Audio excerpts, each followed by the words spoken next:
Hello student, आज हम लोग सीखेंगे लिक्विड सॉल्यूशन। अब न्यू टॉपिक स्टार्ट करेंगे हम लोग।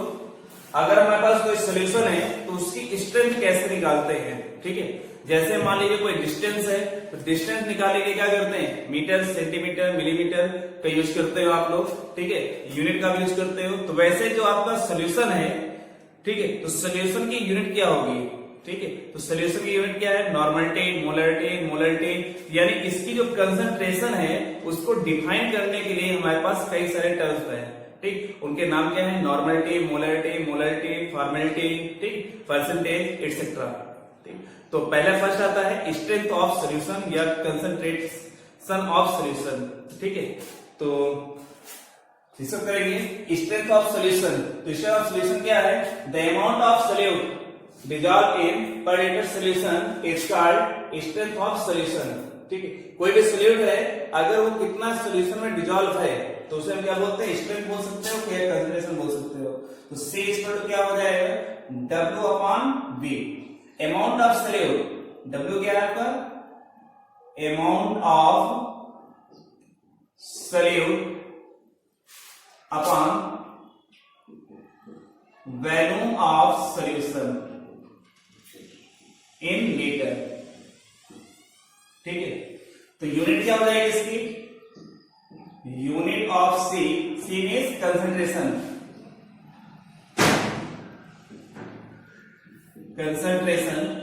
ठीक, या इसमें बोल सकता हूं स्ट्रेंथ बोल सकता हूं, ठीक है।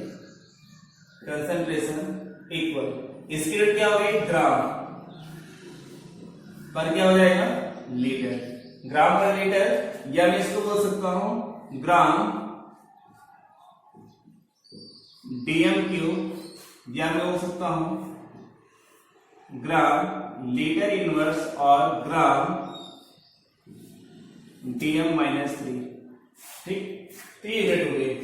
तो कंसंट्रेशन को रिप्रेजेंट करने के कौन कौन से फैक्टर मेरे पास है, एक हो गया नॉर्मलिटी, मोलरिटी, ठीक, जिनको डिफाइन करते हैं और सीखते हैं और कैसे यूज करते हैं उनको भी सीखेंगे हम लोग।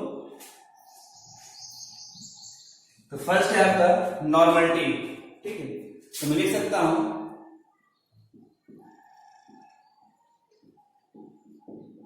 Normality, it is defined as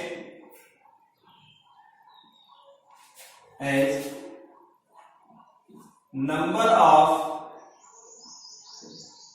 gram equivalent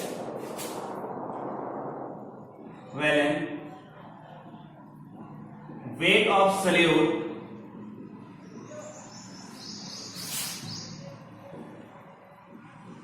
dissolved in per liter solution, ठीक है। Normality is defined as number of gram equivalent weight of solute dissolved in per liter solution, ठीक है। तो it is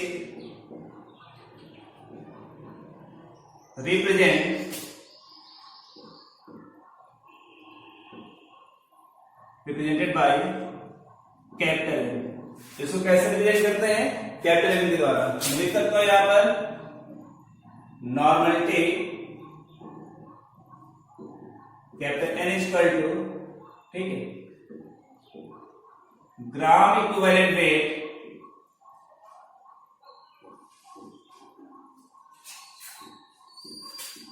wait of solute upon value of solution in litre, ठीक है। तो मैं लिख सकता हूं यहां पर N equal to W upon E upon V, ठीक है। तो इसको लिख सकता हूं N equal to W upon E into V, ठीक। If value is in ml, अगर वैल्यू हमारा ml में हो तो क्या हो जाएगा फॉर्मूला, N इक्वल टू, क्योंकि यहाँ वैल्यू किसमें है, लीटर में है, ठीक है। तो इसको अगर ml में चेंज करें क्या होगा, यहाँ पर W upon A into V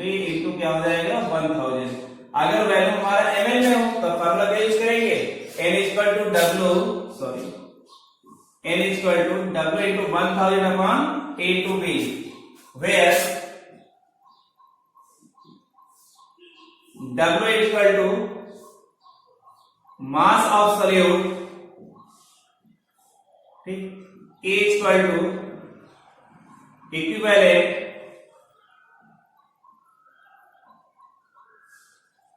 weight of solute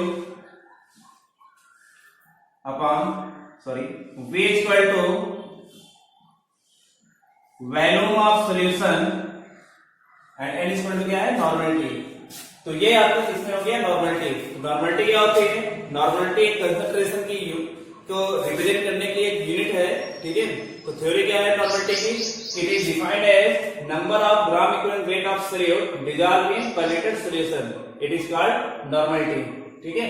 तो ये फार्मूले हैं, आगे में न्यूमेरिकल इसकी जरूरत पड़ेगी, ठीक है। तो इसको आप कॉपी करेंगे जल्दी से।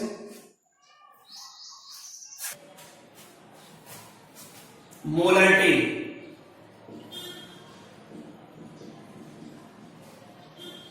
ठीक है। तो मोलरिटी क्या है, it is defined as number of moles of solute dissolved in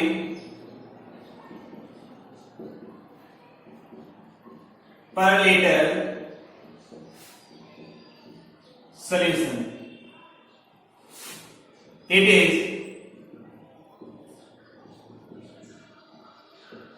represented by capital M. तो मोलरिटी इसमें मैं लिख सकता हूं, molarity capital M equal to number of मोल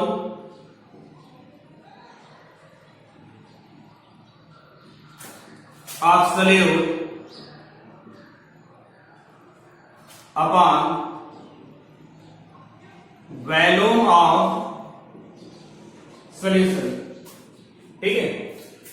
तो मैं लिख सकता हूं यहां पर capital M equal to N upon V, ठीक है। एन इक्वल हम जानते हैं एन डब्ल्यू अपॉन क्या होता है, M upon V. M equal to W upon M into V in litre. Value किसमें है हमारा, लीटर में है। If value in ml, then m is equal to w into 1000 upon m is equal to v in ml, where small w is equal to mass of solute, small m is equal to molar mass of solute, v is equal to volume of solute, volume of solution, ठीक। तो हमें इसमें एक बात याद रखना है कि मोलरिटी एक नया टर्म मिलेगा हमें, फॉर्मेलिटी। तो नॉर्मलिटी और फॉर्मेलिटी और मोलरिटी में क्या डिफरेंस है, तो फॉर्मेलिटी और मोलरिटी एक ही है, बस यहाँ पर चेंज थोड़ा ये है कि फॉर्मेलिटी यूज हम कब करते हैं कि ऐसे कंपाउंड जिनका हमें मॉलिक्यूलर मास नहीं मालूम है, ठीक, लाइक आयनिक कंपाउंड। अगर आयनिक कंपाउंड है तो हम क्या करते हैं, फॉर्मेलिटी का यूज कर लेते हैं वहां पर। तो फॉर्मेलिटी इक्वल टू होता है F equal to W upon N into 1000 upon V। Formula same रहेगा यहाँ पर, बट यहाँ पर M equal to where M equal to formula mass of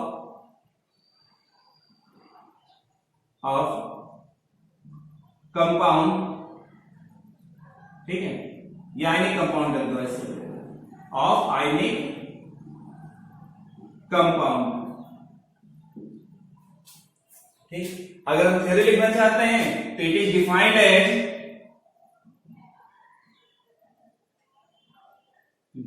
as ठीक, number of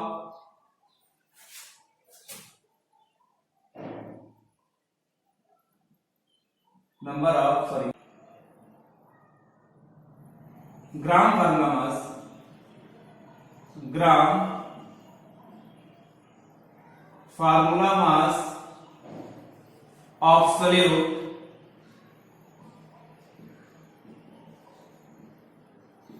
dissolved in per liter solution। ठीक है, तो मैं ध्यान रखना है फॉर्मेलिटी वाले में जहां पर आयनिक कंपाउंड होगा तभी फॉर्मेलिटी यूज करेंगे। ठीक है, और सबसे इंपॉर्टेंट चीज है इसको याद रखना,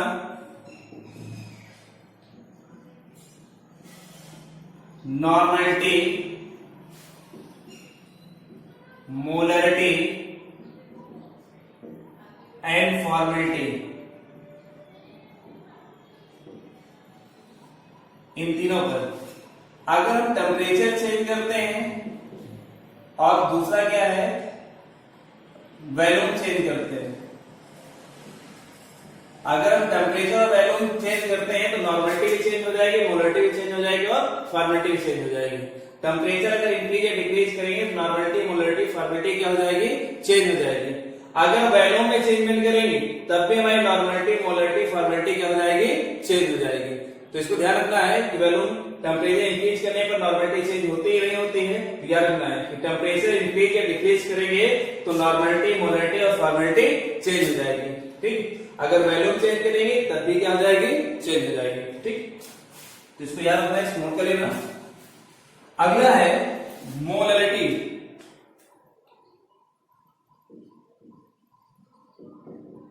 मोलरिटी ठीक, तो क्या इसको डिफाइन करते हैं, it is defined as number of mole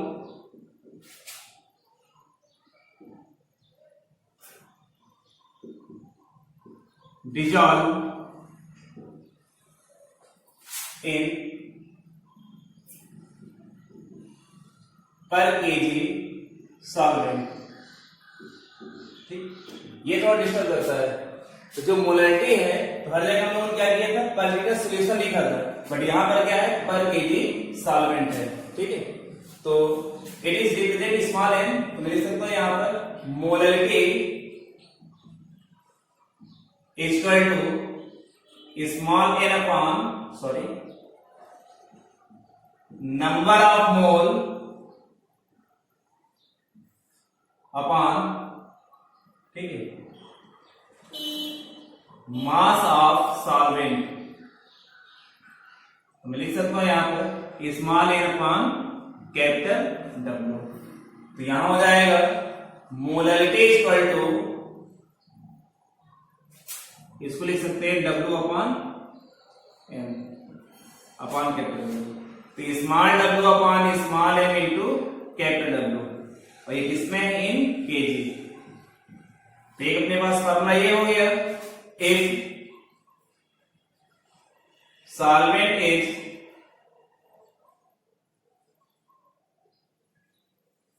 milligram, in ग्राम,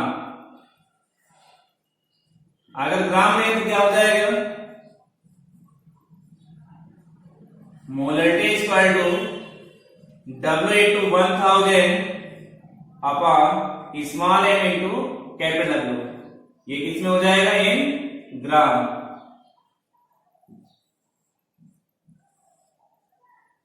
ठीक है, तो अपने पास कुछ फार्मूले हो गए हैं। तो फर्स्ट फार्मूला किसके लिए हो गया, नॉर्मलिटी के लिए। अगर नॉर्मलिटी की बात करते हैं तो यहां पर फार्मूला क्या है, N equal to W upon A into B, ये लीटर में है। और मैं कर सकता हूं N equal to W into 1000 upon A into V, किसमें है, ml में। दूसरा फार्मूला क्या है, किसके लिए है, मोलरिटी के लिए है।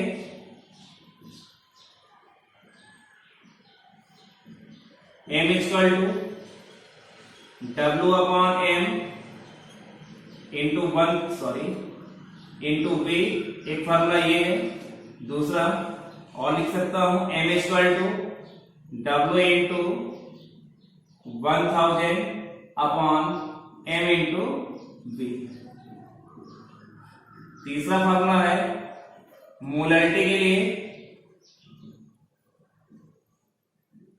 तो मैं लिख सकता हूं molarity equal to small w upon small m into capital W। एक फार्मूला ये है। Molarity equal to small w into 1000 upon small m into capital W इन ग्राम। एक फार्मूला ये है, ठीक। अगर हम देखें पहला फार्मूला और दूसरे फार्मूले से, अगर हम यहाँ पर इसको, ठीक, इसको इक्वेशन फर्स्ट मान लेते हैं और इसको इक्वेशन सेकेंड मान लेते हैं, तो एक रिलेशन बन जाएगा नॉर्मलिटी और मोलरिटी के लिए। तो मैं लिख सकता हूं, ठीक, n upon m equal to, अगर मैं डिवाइड करूंगा equation first divided by equation second, ठीक है, तो इक्वेशन सेकेंड है W से W कैंसिल हो जाएगा, B से B कैंसिल हो जाएगा, ठीक है। तो मैं लिख सकता हूं यहां पर small m upon capital E। तो एक रिलेशन में मिल गया, किसके लिए, नॉर्मलिटी मोलरिटी के लिए। ये नॉर्मलिटी मोलरिटी इक्वल टू क्या हो जाएगा, small m upon E। Small m क्या है, मोलर मास ऑफ सोल्यूट। मैं लिख सकता हूं यहां पर small m equal to molar mass of solute and capital E equal to equivalent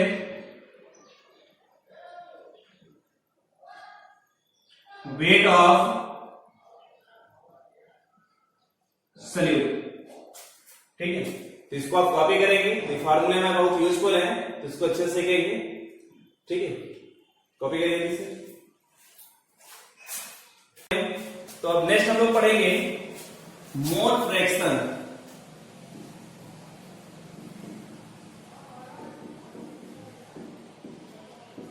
mole fraction, ठीक है। तो मोल फ्रैक्शन कैसे निकालते हैं, मोल फ्रैक्शन में कंसंट्रेशन को रिप्रेजेंट करने के लिए एक यूनिट होती है।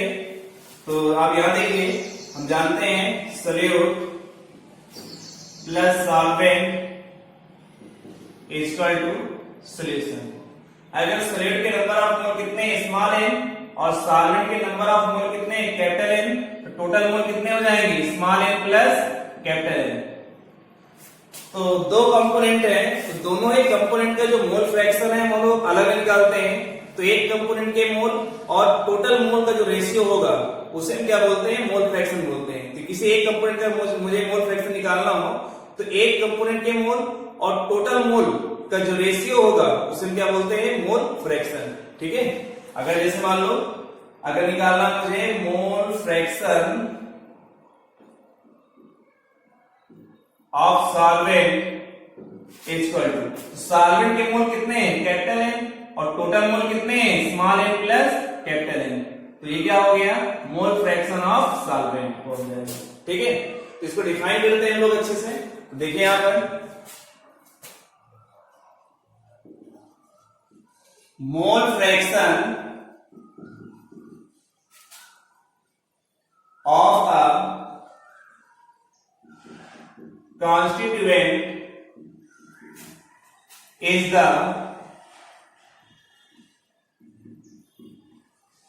fraction obtained by dividing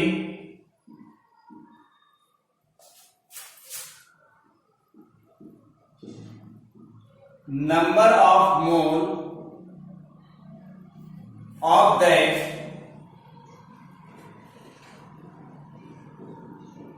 constituent by the total number of moles of all the constituent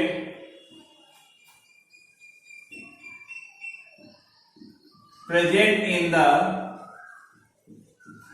solution। ठीक है, तो यहां लिख देता हूं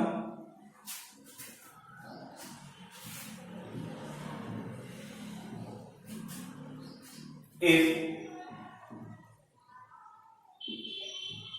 number of mole of solute is small n and number of mole of solvent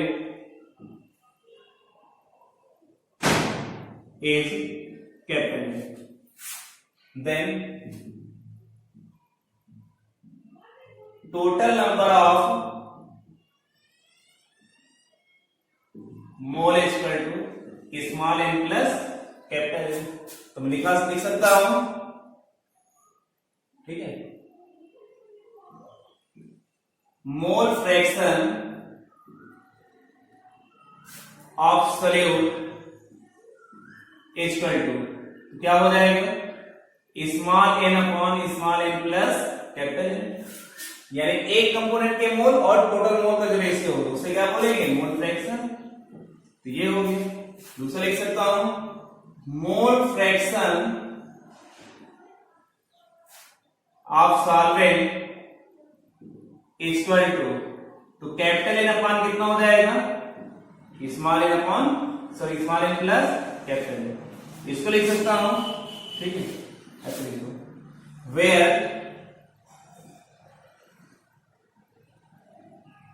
small N equal to mole of solute, capital equal to N equal to mole of solvent. ठीक, हम जानते हैं स्मॉल एन इक्वल टू क्या होता है, small W upon small N, और capital N equal to क्या होता है, capital W upon capital N. तो where small W equal to mass of solute, small N equal to molar mass of solute, capital W equal to mass of solvent, ठीक, और capital N equal to molar mass of solvent. तो ये हो गया, और हम जानते हैं इसको हमेशा याद रखना। चलो कॉपी करिए, इसको आप कॉपी करेंगे,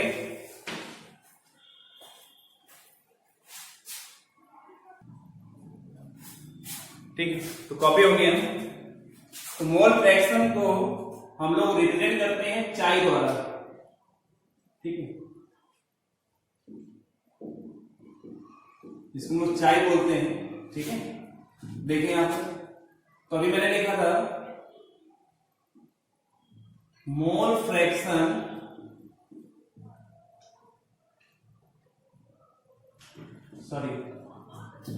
ठीक है, हम यहां से एक रिलेशन निकाल लेते हैं। न्यूमेरिकल में पूछा जाता है मोलैलिटी और मोल फ्रैक्शन में एक रिलेशन से क्वेश्चन आ जाता है, ठीक है। या तो मोल फ्रैक्शन पूछ लेगा, मोलैलिटी दी होगी, या तो मोलैलिटी मोल फ्रैक्शन दिया होगा और मोलैलिटी निकालना है। तो इसके रिलेशन के लिए एक फार्मूला हम लोग बना लेते हैं, ठीक है। देखो, रिलेशन बिटवीन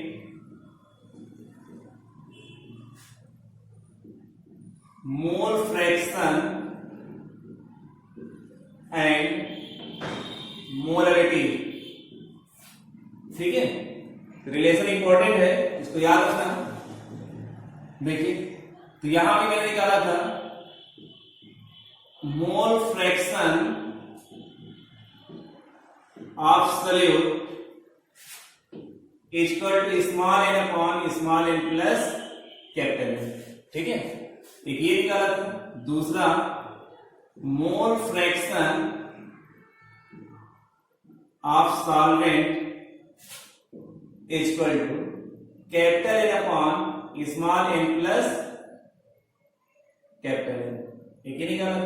इसको इक्वेशन फर्स्ट मान लिया, इसको इक्वेशन क्या हो गई second. Equation first divided by equation second, तो मैं लिख सकता हूं mole fraction of solute upon mole fraction of solvent equal to कितना हो जाएगा small N upon small N plus capital N, ये हो गया, upon capital N upon small N plus capital N, ये हो गया। तो नीचे वाला जो फ्रैक्शन है ये क्या हो जाएगा, उल्टा हो जाएगा। ये पहले का मल्टीप्लाई किसमें, चौथे में, और दूसरे मल्टीप्लाई तीसरे में। तो आप ऐसे कर सकते हो small N upon small N plus capital N into small N plus capital N upon capital N. तो ये कैंसिल हो जाएगा, तो क्या मिल जाएगा मुझे small N upon capital N. लिख सकते हैं इसको, ठीक है। तो मैं इसको ये भी लिख सकता हूं small W upon small N upon capital W upon capital N, ठीक। या इसको मैं लिख सकता हूं इस प्रकार small W upon small N upon capital M upon क्या हो जाएगा कैपिटल डब्ल्यू, ठीक। फिर देखिए यहां पर, तो mole fraction of solute upon mole fraction of solvent equal to small W into capital M upon small M into capital W, ठीक। इसमें मैंने क्या किया 1000 का मल्टीप्लाई कर दिया और 1000 का डिवाइड कर दिया, ठीक। तो इसको मैं इस प्रकार लिख सकता हूं W into 1000 upon small M into capital W into capital M upon कितना हो जाएगा 1000। तो अब इस वैल्यू में क्या लिख सकता हूं, देखो यहां पर मोलरिटी, क्यों, क्योंकि हम जानते हैं कि मोलरिटी इक्वल टू क्या होता है, molarity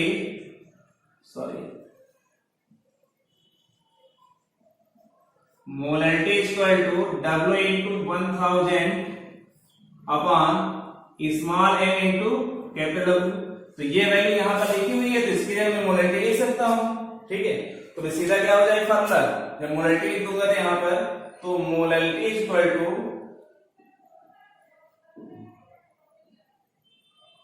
mole fraction of solute upon mole fraction of solvent into 1000 ऊपर आ जाएगा, एक कहां आ जाएगा नीचे, 1000 अपॉन कितना हो जाएगा कैपिटल एम, ठीक। तो ये फार्मूला बन गया हमारे पास एक मोलरिटी और मोल फ्रैक्शन के लिए, ठीक। Where m equal to molar mass of solvent, ठीक। तो एक क्वेश्चन हम लोगों को इससे मिलता जरूर है, उसमें मोलरिटी दी होगी या तो मोल फ्रैक्शन निकालना होगा, और या तो मोल फ्रैक्शन दिया होगा तो उससे हमें क्या करना होगा, मोलरिटी निकालना होगा, ठीक है। तो इसको आप कॉपी करेंगे जल्दी से,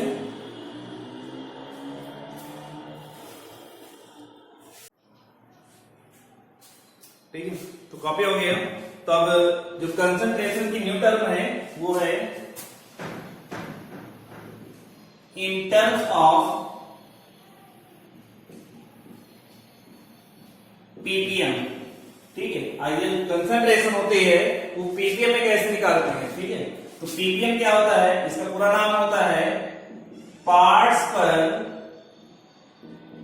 मिलियन, ठीक है, parts million.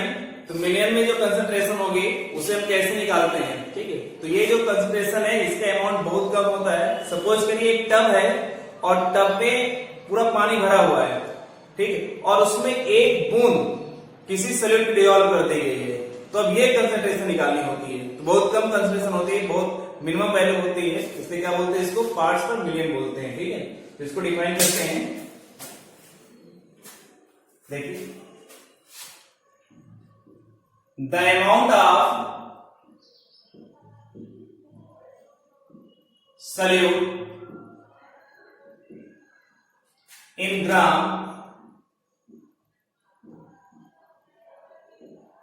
present in 1 million gram 10 की power 6 gram of solution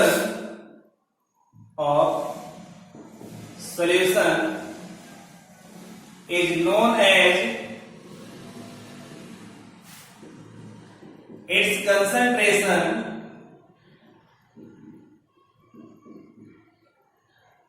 of ppm। ठीक है, हम लिख सकते हैं concentration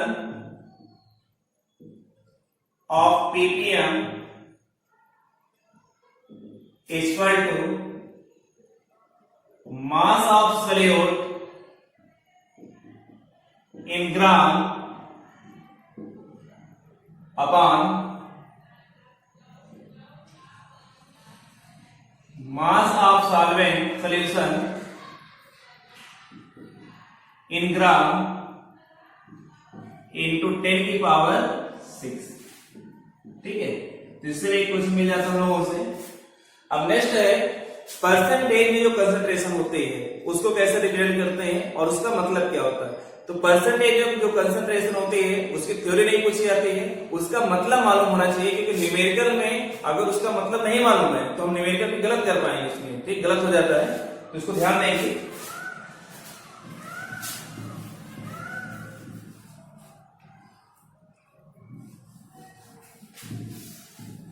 ठीक है, तो अगर परसेंटेज में है तो परसेंटेज में देखो 3 दिया जा सकता है, या तो दिया होगा सपोज करिए कुछ वैल्यूज हम एग्जांपल लेके समझ लेंगे, ज्यादा क्लियर हो जाएगा। अगर हम बात करते हैं, अगर लिखा है x%, ब्रैकेट लिखा होगा W/W, ठीक, x% ब्रैकेट में W/V, x% ब्रैकेट में लिखा होगा V/V, ठीक है, तो इसको बोलते हैं मास परसेंट, ठीक, मास वैल्यूम परसेंट, वैल्यूम परसेंट, ठीक, तो ये हो गया मास परसेंट,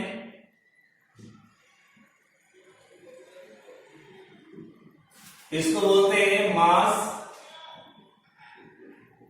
वैल्यूम परसेंट, और इसको बोलते हैं वैल्यूम परसेंट।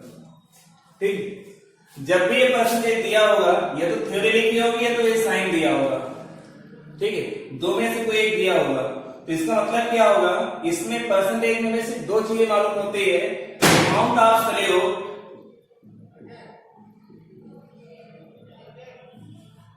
यहां पे लिखा हूं, amount of solute and amount of solution, ठीक, 2 चीज होगी।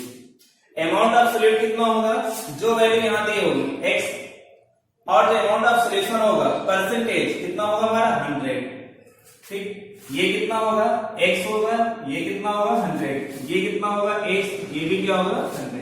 तीनों की वैल्यू कैसे है, सेम है, ठीक है, बट क्या होगा W और W दिया है, यानी मास परसेंटेज दिया है, तो इसकी यूनिट क्या हो जाएगी ग्राम, और ये भी किसमें दिया है ग्राम में। मास वैल्यूम में ये किसमें दिया है ग्राम में, और ये किसमें हो जाएगा ml में। वैल्यूम में ये भी आपका ml में हो जाएगा, ये भी आपके ml में हो जाएगा, ठीक। सपोज करिए दिया है 15% W/W H2SO4 सोल्यूशन दिया है, ठीक है, या फिर दिया है 15% W/V H2SO4 सोल्यूशन, ठीक। तीसरे में केस में दिया है 15% V upon V H2SO4 solution. तो यहां पर देखो तीनों क्या दिया होगा, अमाउंट ऑफ सोल्यूट,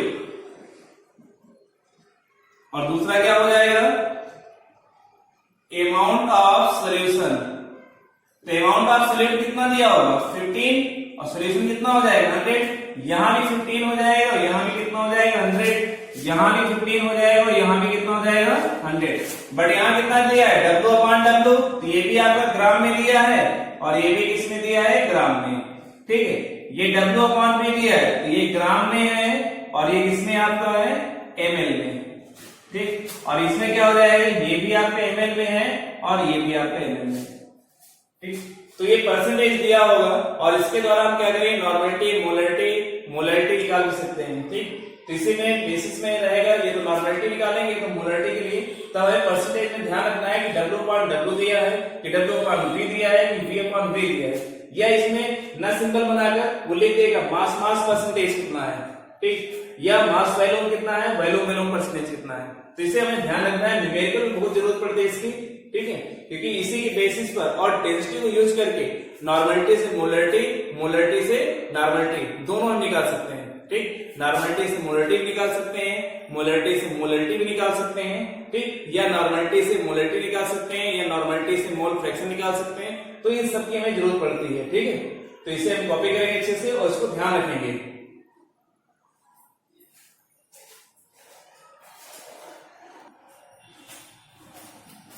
ठीक, तो कॉपी हो गया आपको। तो देखिए, अगर मैं इसकी थ्योरी लिखना चाहूं तो लिख सकता हूं the amount of solute in gram dissolved in 100 gram solution it is its concentration represent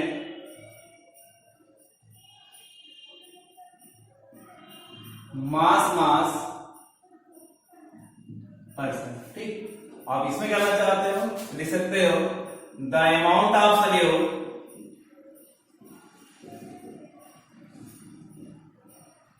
solute in gram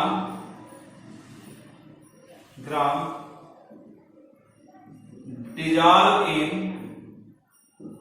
100 ml of solution, its concentration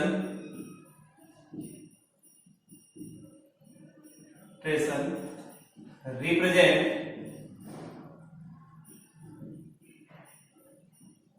mass volume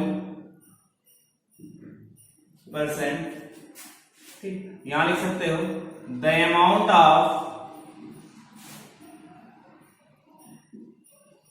solute in ml dissolved in 100 ml of solution,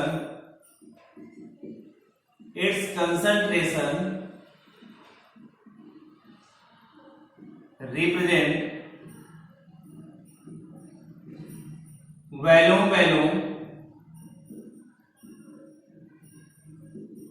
percentage. ठीक, ये हो गया। तो इसको में ध्यान रखना है, थ्योरी बहुत कम पूछी जाती है, न्यूमेरिकल में इसकी बहुत जरूरत पड़ती है। ठीक है, तो बस आज के लिए इतना है। नेक्स्ट टॉपिक में हम लोग कोलिगेटिव प्रॉपर्टी वगैरह सीखेंगे। तो आज के बस, थैंक यू।